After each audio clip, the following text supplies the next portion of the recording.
Alright, welcome to part 2 of this 3-part tutorial series. In this part we're going to be texturing, and if you haven't modeled these things yet, I recommend you go back to part 1 and follow the modeling of it. But if you do not want to model it, you just want to learn a bit of materials, then this is perfect. So first we just need to clean up our scene a little bit. So what I'm going to do is I'm going to make a collection. And if you do not want to know what a collection is, it's basically like a bookshelf for all your objects, and it just keeps your scene neat, because right now you can see that we've got all of these cubes and cylinders and planes just lying in our outliner, and they're not named, and that we have no idea what they are or what they do. For now we're just going to create a collection and call it sushi. So what I can do is I can press right click in my outliner and I can say new collection here at the top. And we can rename this collection by double clicking on it, and we can call it sushi and press enter.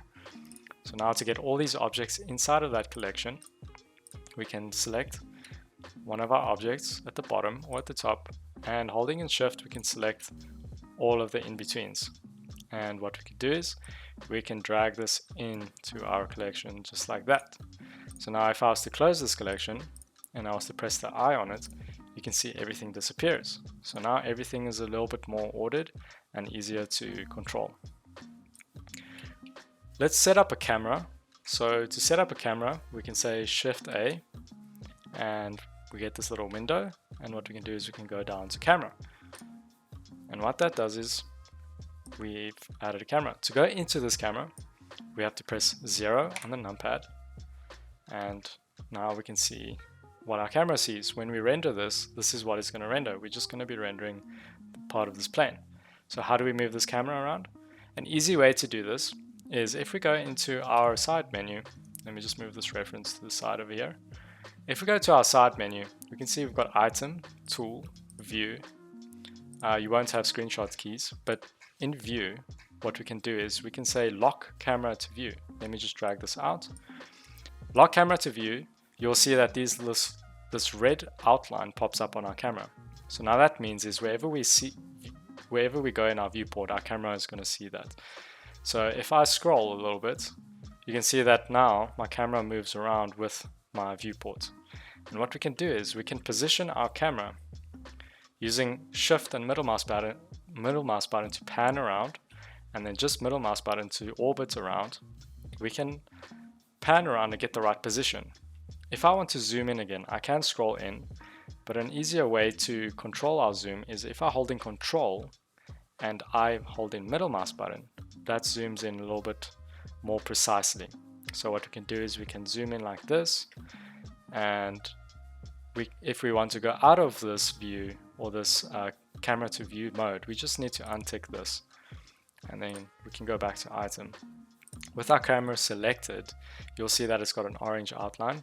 We can change its location over here in our side menu as well. So we can adjust its height, its Y value, and its X values, and its rotation. But for now, let's keep our rotations as it is. So what we can do is in our reference that you can see over here, we can just position it so that we have something similar to what we see in our reference. So something like that. And then switching off my camera to view, I can take my camera and I can just lock it for now in its item menu so that it doesn't move around. So if I lock it over here and I try to move my camera around, oops, it won't move, and it's set in its place. So if I want to go out of camera mode, we can just press 0. So what we can do now is, now that we've cleaned up our scene and we've set up our camera, let's go into the shading viewport. So what that does is we go into this mode now where we've got our shader window set up for us, and we've got our materials, got our collections. What we can do is for now, we can just close this window on the side. So if I go to this little section over here, you'll see this cursor of 2 arrows pop up. If I right click here, you'll see an area options window pop up. So we just want to join areas, and I can choose which side I want to join it to. So I'm going to choose the left side, and that's just going to close that window for me. And over here we can see our image editor, and that shows us what our textures look like if we are importing textures. And here is our shader editor, which is this one over here. We can see our node setup. So we are going to be using nodes in this part of the series. Don't be daunted, it's quite fun to use, quite easy to use. So let's get into it. So with my camera selected, I'm just going to go into it for now, and I'm going to half this window just so that I can see what I'm rendering, and in here I can just select what I want to work with. So in here, what we can do is, you can see that if this pops up and it's half showing some of these widgets, we can just scroll using the scroll button to come and see the last part. And what we want to do is we want to be in viewport shading mode for this side, so that we can see what our textures are doing. And in this side, we can just be in the normal viewport shading. Alright, so the first things first, let's shade our plate, our main plate, which is this one over here. With it selected, we can go to our shading window and we can say add a new material. So I'm going to click add new material, and you can see if I want to move around in here, I hold the middle mouse button, and then if I want to select it, you can see that an outline pops up at it, and I can drag select this around. And this connection over here is called a noodle. So what that does is it plugs it in. It's like a wire plugging into another node. So I can drag select this out of its plug, and vice versa. If I want to add a new noodle, I can drag out a new noodle from here like this. If I wanted to get rid of a noodle or just cut it very quickly, I can hold in Control and right click, and I can cut a noodle.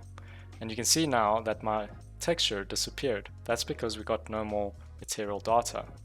So I'm going to replug this inside like that. And what I'm going to do is, let's add a marble texture to this. So in Blender, you can do procedural texturing, or you could use photo-based rendering techniques, which takes real photos of textures and you can bring it into Blender. So we're going to use a mixture of both. We're going to use procedural texturing, and we're going to use normal textures, or textures that you can get off of the internet. So with this this material selected, let's rename this to white marble. So white underscore marble, and enter. And what I'm going to do in here is, just like in our viewport, we can add in a node. So I'm going to say Shift A, or you can say add over here. But for now, let's say add like this. And I want to add in a texture. So here in our textures properties, or our texture menu, you can see we've got a whole range of textures over here. And the name kind of describes it for you. So we can see here noise texture, muskrate texture, magic texture. A brick texture, you can imagine, is like bricks. Checker is like just squares, black and white squares. A gradient texture would be a gradient, and so forth. So for this, we're going to use a Voronoi texture, which I like a lot, and we're going to add this in. So in this node, you can see that there's distance, there's color, and there's position. Position is a vector, color is a color, and distance is a black and white value. So for now, we can use just the black and white value, because our marble is not going to have any color to it. Unless you want to add color, we can. So you can see right now in our viewport, or our shading viewport, that we've got a Voronoi texture added to this. And what that does is, we can now change its values, or its scale values. So in my Voronoi texture node, I can change its scale, I can change its randomness, and I can change its properties in here as well. So we can change it from F1 to F2, smooth F1, distance to edge, and sphere. So you can go play around with these and see what they do. But essentially for our marble texture, we're going to be using Minkowski, which looks like a star. And we're going to change our scale to 120. Now you can see that we've got a very fine grain to this. So I'm going to scroll in a little bit and pan down, holding Shift and middle mouse button. And we can see that we've got some stars over here. So what we can do now is, we can add in a color ramp, because we want our marble to be a bit less noisy, or a little bit less grainy. So what we can do is, we can say Shift A, and we can add in a color ramp. So in the vectors or the converters menu, we can go up to color ramp over here, and we can add in the color ramp. So now you can see is our black and white values are a little bit more controlled. So if I drag this color ramp up, the black value, you can see our black values come up more, and if I drag up the whites, our black values start to disappear more.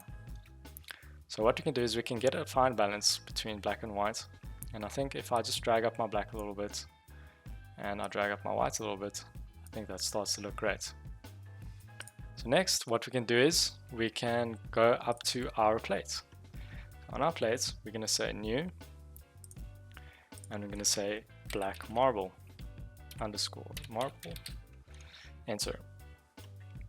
And with, you'll see sometimes your nodes are popped or not in your shot or in your window view. So you can always just press home on your keyboard to get back to that view. So let's see here on our principled BSDF, we're going to do the same thing as what we did with our white plate. So what we're going to do is we're going to say Shift A, and we're going to add in a texture, for a node texture, and put it over there.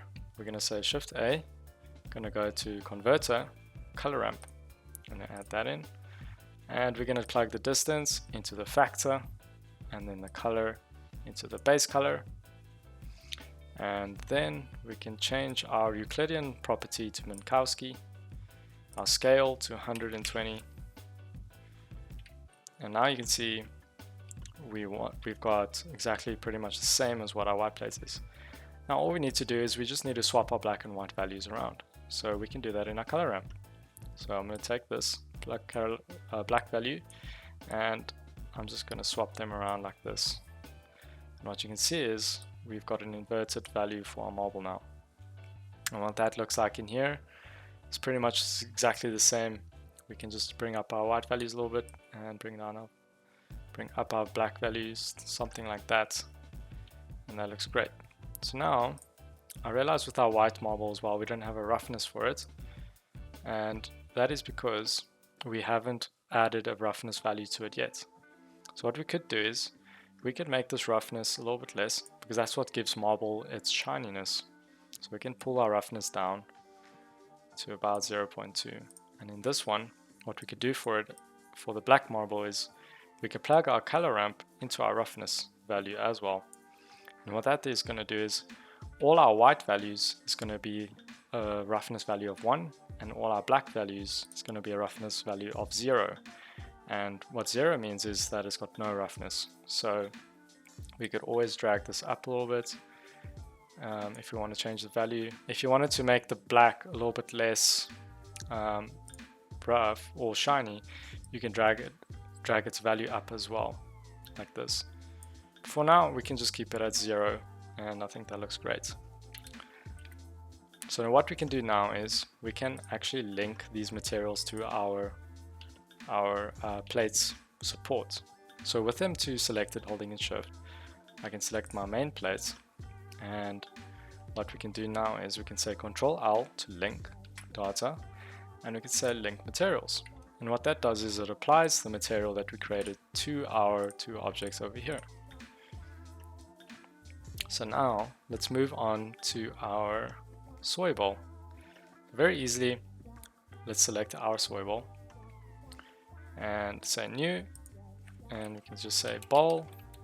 It's very important to rename your materials so that you know what material is what.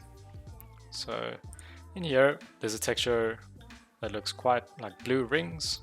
So very simply in Blender, what we can do here is we can say Shift A, and we can go to texture.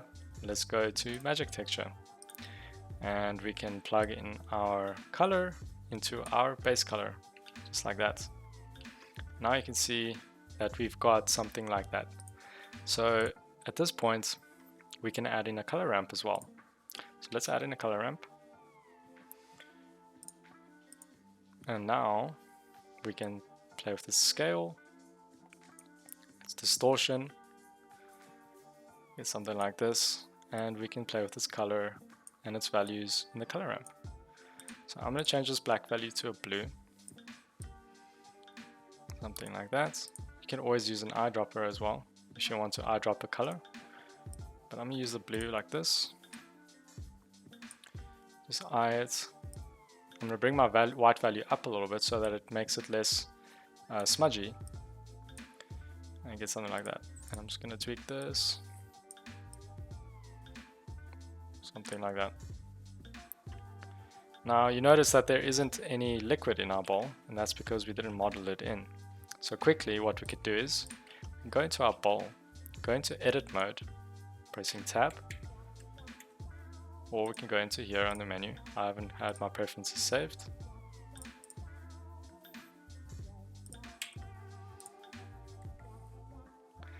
What we can do is we can go into our modifiers. We can switch off solidify for now, and we can actually apply our solidifier. So in object mode, what we can do is with our modifier on, we can just apply this in object mode, and now we can add in our soy or our liquid. So what we can do is with this selected, an inner ring selected holding in the Alt, we can have this ring selected, and we can say F to fill, and what that does is it adds in a face for us.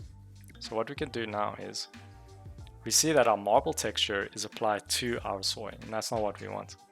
So if we go down to our material properties in our properties menu, if I click on this little red circle, we can see that our bowl has got a material selected or a material added to it. And in Blender, what we can do is we can add multiple materials to one object. So what we can do here is we can add a material set, and we can say new, and we can call this soy sauce. And what we can do is with our soy sauce selected, you can see that we need to select its face. We can assign our soy sauce to that face. So let's say assign. Now I can see that our marble texture has disappeared on our soy sauce. So now when I change my values of my soy sauce, you can see that it changes over here as well. So what we can do is we can give it a dark red color, and change this value down to about here. And we can change its metallic value up, just like that, and take its roughness down. And that's what gives it its liquid kind of look, very shiny or very reflective. So let's add our wasabi texture. Very simply, add a new texture, call it wasabi, enter, and in our reference we can see that it's similar. It's not too shiny, but it's quite green. So let's make it a greenish color, like that. Change its value, bring it down a little bit, change its roughness value up, something like that.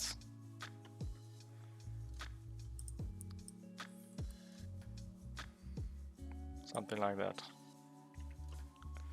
Alright, let's move on to our sushi. So similarly to our soy bowl, we need to add multiple materials to this.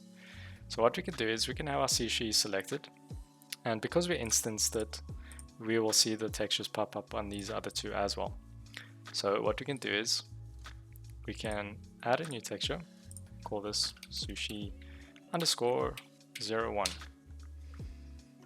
and let's start adding color to this. So let's make it black for now, or a dark green. That's going to be our seaweed. Actually, instead of naming this seaweed sushi 01, let's call this seaweed and do that. And then let's add more materials to this. So let's say rice, say new, and call this rice, enter.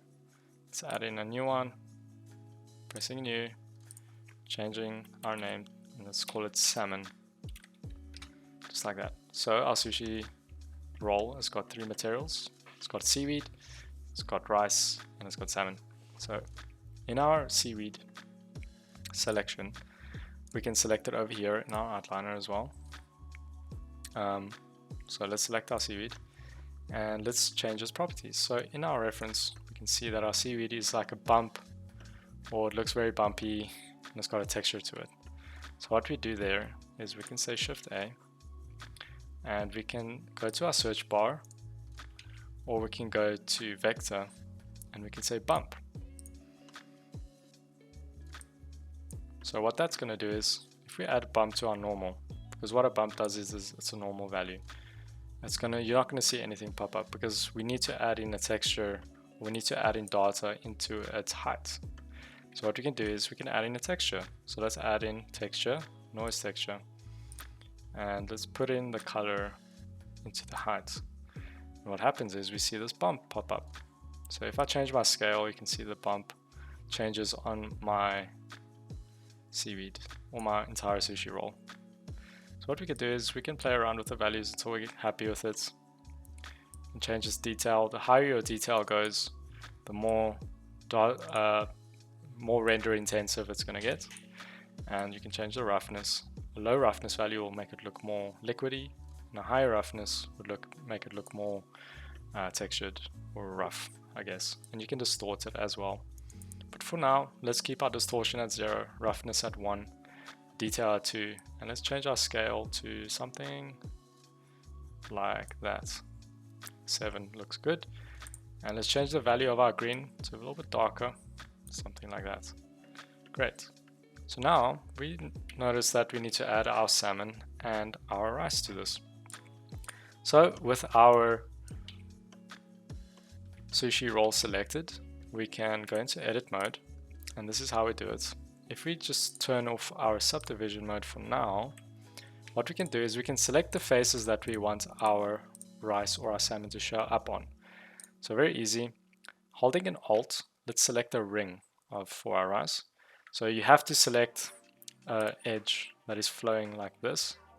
So if you just select Alt like this, well, it's going to select the wrong edge. So you need to select an edge to be able to select one of the rings. So let's select that and go into our material properties here at the bottom. And let's choose rice and assign that material to that. So now you can see our rice popped up. And let's do the same for our salmon.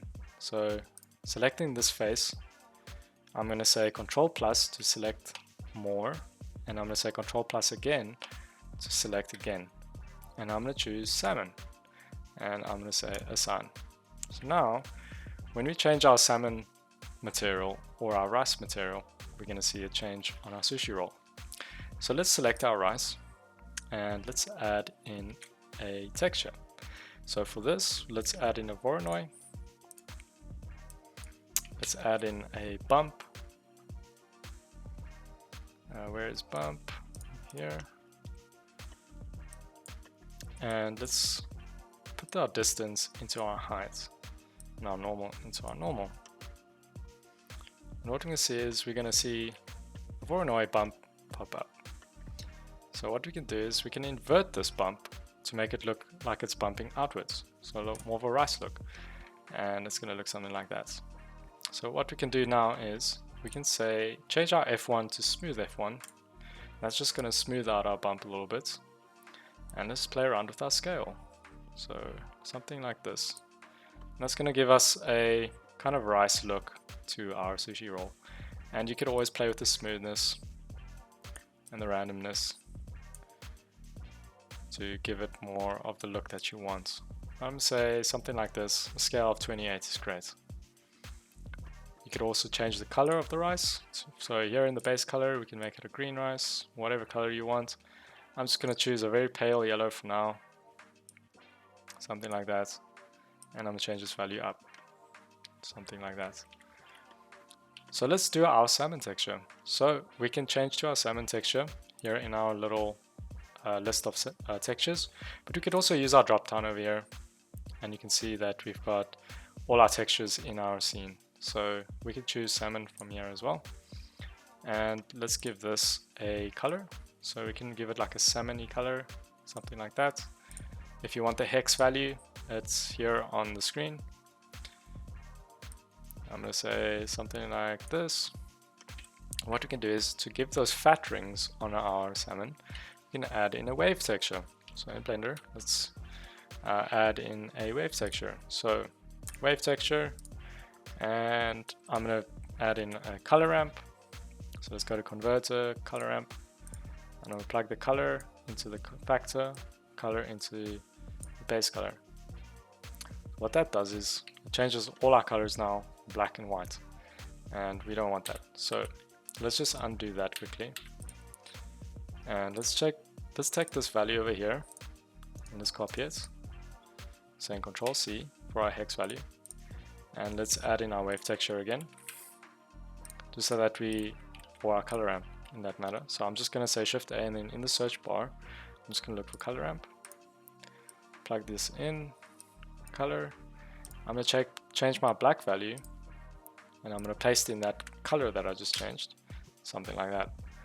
And what that does is now we can play around with our wave texture.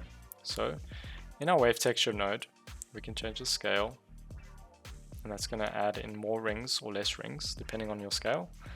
We can distort it to make it look a bit more distorted. We can change its detail. Same with the noise texture, we can add detail to it. So I'm going to say a detail of 4, detail scale. You can see what that does.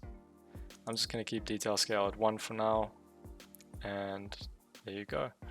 That's our salmon basically done. But we just need to add in a roughness value.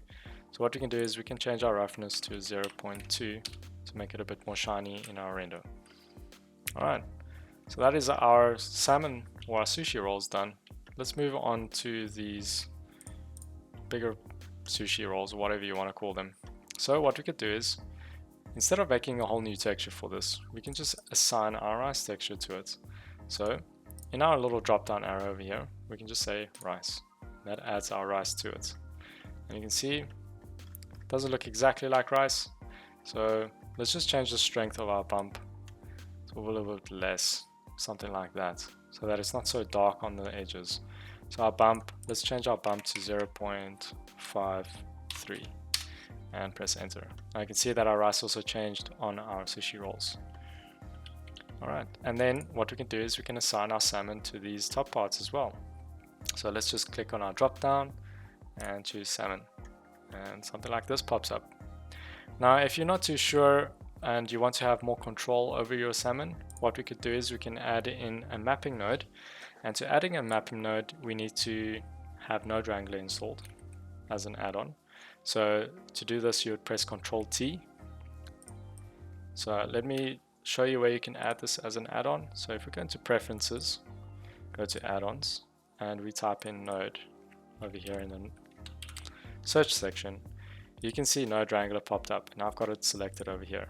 And that just allows us to add in a mapping node and an object data coordinate much quicker, or a texture coordinate in that matter.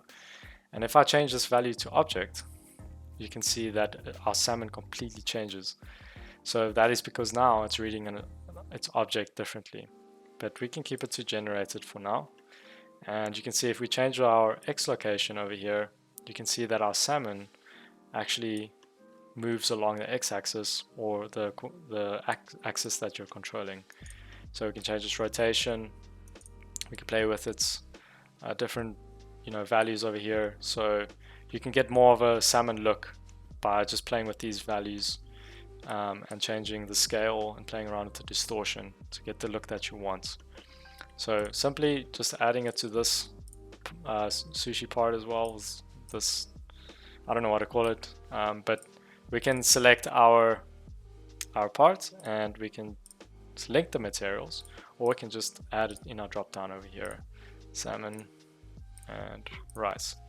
If you want these, because these salmons look exactly the same, if you wanted to change it, you could go make a separate salmon. So what we could do is we can say new material from this, and now it's called salmon 001. So it's taking that original salmon and it's duplicating it. So we could call this salmon 02, just like that. Now you can see if I change the scale, it's not going to affect all the other salmons because it's now its own salmon material. So you could go and play around with these values and make your salmon look more realistic, or you can make it look stylized. Depending on your detail and your distortion, you could always just go play around with it and make it look exactly like you want. Alright, and that is leaving us up to just our chopsticks. So what we can do here is, with our chopstick selected, we can say new material and name this chopstick. And what we can do here is we can shade smooth this for both of them. And let's add in a gradient texture. What a gradient will do is it will give it that, where's my reference? It's going to give it that, that darker bamboo color or wood texture color. So going from dark to light, something like that. That's what a gradient can do for us. So let's add in a texture or gradient texture over here. And let's add in a color ramp, which is going to help us condense our colors a little bit better. So I'm going to plug in my color into my factor and my color into my base color of my principled BSDF. And we can see that nothing really is showing up on here. So if I change my black value to a brownish color, something like that, and change this color to a chopstick kind of color, we can see that starting to get a gradient going over here. So I'm going to change this value to something like this, make it a lighter color, make this a bit more orangey, something like that. And you can play around with the colors until you get the right feel for your chopstick. But when we light it, we'll see that some of the colors do need to be changed, but we'll get to that part. But for now, we're kind of just like blocking our colors out. So let's link this material. So I'm just going to go into the drop down of its object property, and I'm going to type in chopstick, and I'm going to select chopstick. So now we've got our chopsticks nicely textured. So lastly, we just need to add in a texture for our table. So for our table, you'll find that we are going to add in a real photograph of wood textures found in real life. So in the description below, I've added a link to the Google Drive that you can download this wood texture. Basically, what we can do is, once you've found those files, we are going to add in those wood textures. With our window open with our three images, you'll see that we have a diffuse, we've got a normal, and we've got a roughness. So very simply, we can actually just drag these into our Blender scene. So I'm just going to make this window a bit smaller, and I'm going to add in my diffuse, and I'm going to add in my normal, and I'm going to add in my roughness. So just to rearrange this, I'm going to have my diffuse at the top, I'm going to have my normal at the bottom, and my roughness in the middle. I'm going to change my roughness, its color space, to non-color data because it's black and white. Roughness is read as black and white values. So for this, let's add in our, or plug in our color or our diffuse of our wood into our base color of our table. So now I can see that we've got a very big texture, or our entire plane is now our wood texture, and that's great. What we can do is we can plug in our roughness into our roughness value, and our normal into a normal map. So what we need to do first is, for our normal map, we need to add in a normal. So vector normal, not normal, sorry, vector normal map. And we can plug the color into the color and the normal into the normal of the BSDF. And that's what gives it its bump or its displacement, and it makes it look not so flat in the render. So what we can do now is we need to add in a texture coordinates and a mapping node so that we can just adjust the size of our texture. So let's add in on one of our nodes over here.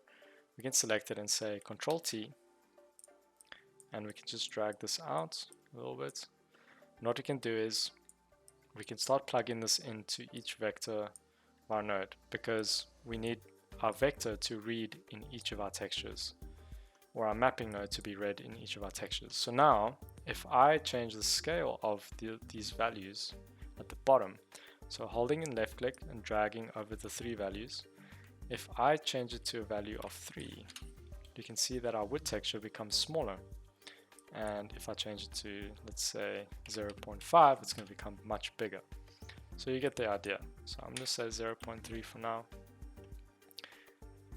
Or not 0.3, I'm going to say 3. I'm going to go into my camera view, and you can see our texture is looking relatively like a normal size.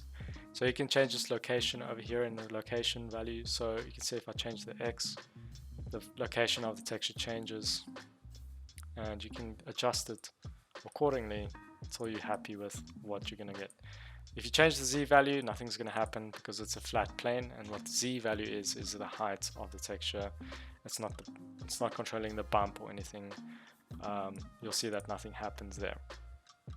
So once that is all plugged in, we are essentially done with the texturing phase of the sushi.